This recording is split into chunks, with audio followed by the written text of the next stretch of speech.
Namaskar and welcome. My name is Rania Kapoor and today we are talking about something most of us use every single day, UPI. It feels instant, it feels simple, but behind that small payment successful message lies complex technology and growing risks. This is UPI, QR and scams. India made history with UPI. From small tea stalls to big malls, from cities to villages, money now moves with a scan. UPI removed the need for cash, cards, and even wallets. Money goes directly from one bank account to another instantly. That convenience is powerful, but it also means mistakes and fraud happen just as fast. Most people think that UPI is just an app, but it's so much more than that. When you tap pay, your app talks to your bank talks to NPCI, NPCI connects to the receiver's bank. Multiple security checks happen, then the money moves. All of this happens in seconds. UPI is not magic, it's technology, trust, and security systems working together. That small black and white square you scan everywhere, that's a QR code. A QR code does not contain money. It only contains payment information about where the money should go. Here's the most important thing to remember. Scanning a QR code always sends money. It never receives money. Many scams happen because people don't know this simple fact. As digital payments grow, scams grow as well. Fraudsters target number 1, fear. Number 2, urgency. And number 3, trust. Technology is strong, but scammers attack human behavior, not systems. That's why awareness matters more than ever. So let's hear from the public. Do you feel safe using UPI? Safety तो है but लेकिन पूरा भरोसा नहीं है। होता ही है, बहुत से अकाउंट से पैसे निकाल लेते हैं। हम सेफ है यूपीआई से। Nowadays we hear so much about scams. Have you ever fallen for a scam? अरे डर तो बहुत लगता है, अब इसलिए मैं बाहर आदमी से किसी को नंबर नहीं बताते जल्दी। यूपीआई किया तो है लेकिन थोड़ा बहुत डर लगता है, इसीलिए सोच समझ के करना चाहिए। बहुत सुने मैडम पैसे निकल जाते हैं। UPI यूज करने में आपको सेफ्टी मिलती है? ऐसा है ना, अकाउंट नंबर एक आदमी मुझसे पूछ रहा था तो मैंने उससे बताया तो बोला कि मुझे मेरे अकाउंट में 5 रुपए डाल दो। और उसके अकाउंट में मैंने 5 रुपए डाला, वो क्या किया ना, एक बैग मेरा 1.5 लाख रुपए खींच ले गया। Our guest today is Shri Rajneesh Gupta, IPS Joint Commissioner, IFSO Special Cell Delhi Police, an alumni of IIT Delhi and NIT Kurukshetra with global experience, including the UN peacekeeping mission. Sir is here to give us deep insight into cyber crimes and digital safety. Welcome. So thank you so much for coming with so much work experience and global experience and expertise. It's really an honor. Thank you. Thank you very much. Thank you. So now we see that everyone, all age groups, we pick up our phones, we scan a QR code and we see the payment done sign, right? But sir, like 30 seconds we need. I think like 5 seconds it takes. But what really happens behind that payment successful? देखिए, government of India की एक बहुत बढ़िया scheme है ये, और I would say कि इसने क्रेडिट कार्ड कंपनीज की जो कमर है वो तोड़ दी है। This people would be wondering कि यूपीआई बंद हो जाए तो अच्छा है, तो इसे बंद नहीं करना है। UPI is a wonderful digital payment scheme जिसने हर उस वेंडर को, जहाँ पर हम छुट्टे पैसे लेके जाते थे, उस पे उनको एनेबल कर दिया, एम्पावर कर दिया, बैंक अकाउंट्स खुल गए और a lot of checks and balances are there. Of course. तो यूपीआई जो पेमेंट का इंटरफेस है हर बैंक के उसके ऊपर है, चाहे वो गवर्नमेंट बैंक्स, नेशनलाइज्ड बैंक्स हैं या प्राइवेट बैंक्स हैं। तो it is a wonderful, not only अब तो इंडिया में ही सीमित नहीं रहा, there are other countries also which are accepting UPI payments. So जो इंटरफेस, जो कन्वर्शन है, जैसे करेंसी का भी कन्वर्शन है which is happening through UPI, तो we should not be afraid of that, besides the cautions which one should take. Yeah. And also I feel like it's really enabled everyone to be in touch, right? Other than that, I also think that UPI, it's become part of our lives now.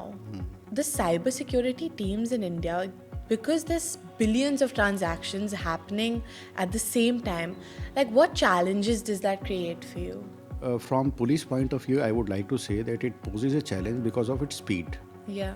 Speed है तो transactions happens and हाँ जी। the if a fraudster is calling and doing this trick into the payment किसी भी victim को कि pay कर दे, तो वो payment तुरंत उसके बैंक के खाते से निकल जाती है और तुरंत जो fraudster है उसके खाते में चली जाती है। हाँ जी। But at the same time अगर वो रिपोर्ट कर दे, जो विक्टिम है, मैं उसके बारे में बाद में आऊँगा कि विक्टिम को क्या करना चाहिए कि वो करे ही ना, पर विक्टिम अगर कर भी देता है तो उसको अगर रिपोर्ट कर दे तो these transactions are hold in the bank of the cheater, उसके बैंक के अंदर भी।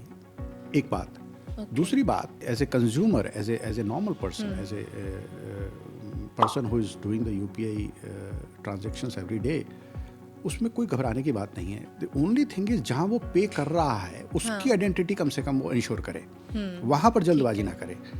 और बहुत सारे ऐसे कुछ लिंक्स हैं जिस लिंक से जब आप क्लिक करते हैं उस पर तो यूपीआई ट्रांजैक्शंस हो जाती हैं। तो we should be taking all the precautions in not clicking on these links, rather than not enabling the UPI payments as such. Yeah. Now we see that there's these tiny boxes with so much data and dots, and so commonly we call it QR codes. But what data is stored in QR codes, and why and how does it enable us to take whatever transaction we have to?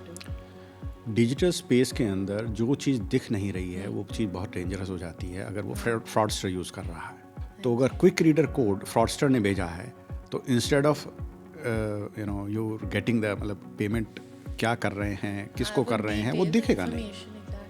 तो उस QR code को कहाँ पे वो लिखा है वो बहुत सावधानी की ज़रूरत है। अपार्ट फ्रॉम कि भाई अगर कोई भी किसी भी व्यक्ति का अगर QR कोड अगर आप स्कैन कर रहे हो, it is like clicking A link which is malicious, तो सावधान तो होना ही है। बिकॉज अगर आप देखेंगे फ्रॉडस्टर्स की जो ट्रिक्स हैं वो समय के साथ बदल रही हैं। तो समय के साथ बदल रही हैं तो उसमें QR code is only a tip of the iceberg. There are so many other things, there are malicious links.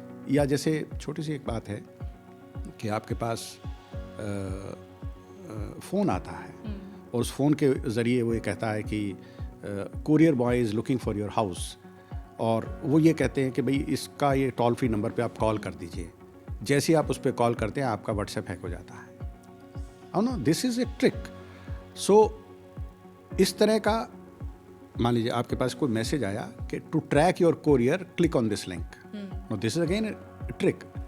Generally आपको ये याद नहीं रहता कि आपने कोई चीज़ बुक की होगी। कई बार ये भी सोचते हैं किसी रिलेटिव ने बुक की है तो घर पे आ रहा है तो I should click on that link, but everything has to be taken with a pinch of salt, and so is QR code.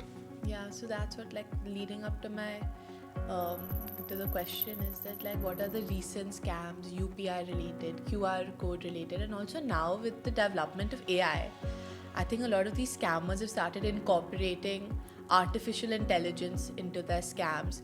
So what are 4-5 scams that you've seen and some examples which you can give us? पहले तो ऐसे कुछ लोग हैं जो job offer करते हैं कि आप पार्ट टाइम जॉब करिए, और उन जॉब करने वालों से फ्रॉड स्कैम कराते हैं। उनका काम क्या है? सिर्फ लिंक भेजना है। तो एक तरफ तो उन्होंने उस आदमी को चीट किया जिसको वो एक बड़ी पैल्ट्री सम अमाउंट दे रहे हैं, 15,000 रुपये महीना दे रहे हैं और उससे काम करा रहे हैं। दूसरे तरीके का है कि आपको फ़ोन कॉल करेंगे, कोई सोशल इंजीनियरिंग ट्रिक करेंगे। सोशल इंजीनियरिंग ट्रिक करके वो आपको बिलीव करा देते हैं कि दे आर जेन्युइन पीपल। तो अगर मैं इसको अगर 3 तरीके से देखता हूँ विद ए माइथोलॉजी। सबसे पहला है लालच। ये लालच कुछ भी हो सकता है। ये लालच किसी चीज़ को पाने का हो सकता है या किसी भी एक परफॉर्मेंस का हो सकता है। जैसे रामायण में देखते हैं तो सीता माँ को दिखा सोने का हिरन, तो वो एक तरह का ऐसा कोई था कि मुझे ये चाहिए, तो उन्होंने राम जी को भेजा। तो लालच किसी भी तरीके का हो सकता है। चाहे वो कोई लॉटरी निकल गई है तो आप लॉटरी क्लेम करने के लिए इस QR कोड पे स्कैन करिए या इस पे लिंक पे क्लिक करिए। तो it is a kind of a allurement by the fraudster. Yeah, it's like showing some child candy. Yeah. Yes, I mean anything. दूसरा है impersonation. रावण अगर रावण का भेष बदल के आता, अपने भेष में आता तो कभी नहीं होता वो। तो उन्होंने पंडित का भेष बनाया। तो somebody who is a police, somebody who is a TRAI, somebody who is a person from a authority, he does and make a calls कि भाई हम आपका जो फ़ोन है वो मनी लॉन्ड्रिंग में आ गया है, या आपके फ़ोन जो है ऐसे बैंक अकाउंट से लिंक पाए गए हैं जो मनी लॉन्ड्रिंग में है, या आपका जो नाम है, ये नंबर है, ये रेड फोर्ट टेरर ब्लास्ट के अंदर आया है। तो इस तरह के जो फ़ोन कॉल करने वाले अल्टीमेटली उसे ये भय दिखाते हैं और भय दिखा के कहीं कोर्ट में पेश कर देते हैं। वो कोर्ट भी नकली है। बैंक के अंदर पैसा डालने के लिए कहते हैं कि आपका पैसा जो है हम आरबीआई के सेफ डिपॉजिट में डाल रहे हैं, वो आरबीआई भी नकली है, मतलब बैंक अकाउंट नकली है। और अल्टीमेटली उसको डरा कर, या जो एक टर्म यूज़ करते हैं हमारे ये जो फ्रॉडस्टर्स, डिजिटल अरेस्ट, उस तरह से यूज़ करते हैं। तो impersonation is the second most important thing कि कौन आदमी आपको किस तरीके से सोशल इंजीनियरिंग ट्रिक में फंसा सकता है। इन्वेस्टमेंट फ्रॉड, आपको कहेंगे कि इन्वेस्ट करिए, आप पैसा डबल करिए, अनरियलिस्टिक रिटर्न दिखाएंगे, उस तरीके से आपको ट्रैप करेंगे। तो अगर इम्पर्सोनेट नहीं कर रहा है, वो अपने आप को एक्सपर्ट बता रहा है स्टॉक मार्केट का, तो इम्पर्सोनेट करके आपका पहले कॉन्फिडेंस विन करता है, धीरे धीरे आपका वो जो अमाउंट इन्वेस्ट कराता है और फिर बाद में गायब हो जाता है। और तीसरा जो फैक्टर है वो है लक्ष्मण रेखा, ओटीपी। अगर आप अपना ओटीपी देते हैं, गलत क्यूआर कोड स्कैन कर लेते हैं, गलत अगर पेमेंट कोई कर देते हैं, तो अगर ये तीन चीज़ों का अगर आप ध्यान रखें, अगर मैं going back to the reverse one, कि भाई अगर आप लालच में ना फंसें, दूसरा इम्पर्सोनेशन को अगर ध्यान में रखें, और अगर ओटीपी ना शेयर करें, तो आप सभी तरह के स्कैम्स, और जो दो कैटेगरी का सवाल आपने किया कि कितनी कैटेगरी की, अगर मैं कैटेगराइजेशन की बात करूं, तो सबसे ज़्यादा जो दो सबसे बड़े स्कैम है जिसमें अमाउंट बहुत ज़्यादा है और उसमें सीनियर सिटीजन्स बहुत ज़्यादा फंस रहे हैं। तो मैं ये चाहूँगा कि इस पॉडकास्ट के माध्यम से बच्चे अगर कहीं ना कहीं कोई अगर कॉलोनी अडेप्ट कर लें और वहाँ सीनियर सिटीजन्स को जाके बताएं कि ये डिजिटल अरेस्ट भी हो सकता है, तो गलत है, ऐसी कोई चीज़ नहीं होती। और अगर कोई इन्वेस्टमेंट फ्रॉड के लिए अगर कोई लालच में फंस रहा है तो बताइए, बचिए। और प्रधानमंत्री जी का इस स्लोगन, रुको, सोचो, फिर एक्शन लो, को याद रखेंगे तो डिजिटल सुरक्षा में बहुत बड़ी आपको सफलता मिलेगी। Thank you so much. UPI is one of India's biggest success stories. But with speed comes responsibility. Technology protects systems, but awareness protects people. One pause before tapping pay can save months of stress. This week's challenge is to review your phone today. Check which payment apps you use, remove the unused ones, enable app lock or biometric security, because awareness is your strongest defense.